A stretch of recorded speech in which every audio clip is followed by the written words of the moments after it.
আপনারা যদি মনে করে থাকেন যে বাংলাদেশের এই যে রাষ্ট্র সংস্কারের কাজ সেটিকে ব্যাহত করার জন্য আপনারা আমাদেরকে এভাবে মানুষকে সংকটকালীন সময়ের মধ্যে পড়বেন, আপনারা চিকেন নেকের কথা ভুলে যাবেন না। ইতিমধ্যেই আমাদের রেস্কিউ কার্যক্রম শুরু হয়েছে, কিন্তু এই অপ্রত্যাশিত যে সংকটটি সৃষ্টি হয়েছে এই সংকটটি সমাধানের জন্য আমাদের কখনোই ব্যক্তি জায়গা থেকে অথবা শুধুমাত্র তিন বাহিনীর যেই উদ্যোগ রয়েছে সেটি সম্ভব নয়। আমাদের সমন্বিত, যেটাকে আমরা জয়েন্ট কোলাবোরেটিভ ভেঞ্চার বলি, অর্থাৎ সবার একত্রে আমাদের এই রেস্কিউ কার্যক্রমে অংশগ্রহণ করতে হবে। ব্যক্তি পর্যায় থেকে, আমাদের সামষ্টিক গোষ্ঠী পর্যায় থেকে, সামষ্টিক পর্যায় থেকে আমাদের জয়েন্ট কোলাবোরেটিভ ভেঞ্চার প্রয়োজন। যেসব প্রাইভেট প্রতিষ্ঠানগুলো রয়েছে বাংলাদেশে অনেকদিন ধরে তারা বিজনেস করছে, আমরা আপনাদের প্রতি আহ্বান জানাবো, আজকে আপনারা আমাদের এই সংকটকালীন সময়ে আমাদের পাশে দাঁড়ান, সরকারের পাশে দাঁড়ান।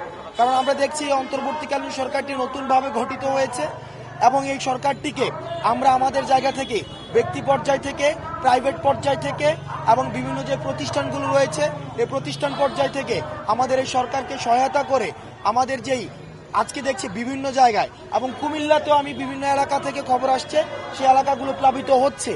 আমরা চাই আমাদের পার্বত্য চট্টগ্রামে, আমরা দেখেছি সিলেটে, আমাদের ইতিমধ্যে আমাদের যে পাহাড়ি যে অঞ্চলটা রয়েছে ওই পাশের পার্বত্য চট্টগ্রাম, সিলেট, খাগড়াছড়ি ওই এলাকাগুলোও কিন্তু এখন ভালনারেবল হয়ে গিয়েছে। সুতরাং আমাদের যেই উত্তর এবং হচ্ছে যে পূর্বাঞ্চল, এই পুরো এলাকাটাই আমরা দেখছি যে এখন সংকটকালীন সময়ের মধ্যে রয়েছে। এই সংকটটি থেকে উত্তরণের জন্য আমাদের জয়েন্ট কোলাবোরেটিভ ভেঞ্চার ছাড়া একক উদ্যোগে কখনোই সম্ভব নয়। অপরদিকে আমরা ভারতকে আমরা বলছি, আপনারা সতর্ক হন। আপনারা যদি মনে করে থাকেন যে বাংলাদেশের এই যে রাষ্ট্র সংস্কারের কাজ সেটিকে ব্যাহত করার জন্য আপনারা আমাদেরকে এভাবে মানুষকে সংকটকালীন সময়ের মধ্যে পড়বেন, আপনারা চিকেন নেকের কথা ভুলে যাবেন না। আপনারা চিকেন নেকের কথা ভুলে যাবেন না। আমরা বিশ্বাস করি পারস্পরিক সম্পর্কের মধ্য দিয়ে, সহযোগিতামূলক সম্পর্কের মধ্য দিয়েই হচ্ছে উন্নয়ন সম্ভব, অগ্রগতি সম্ভব।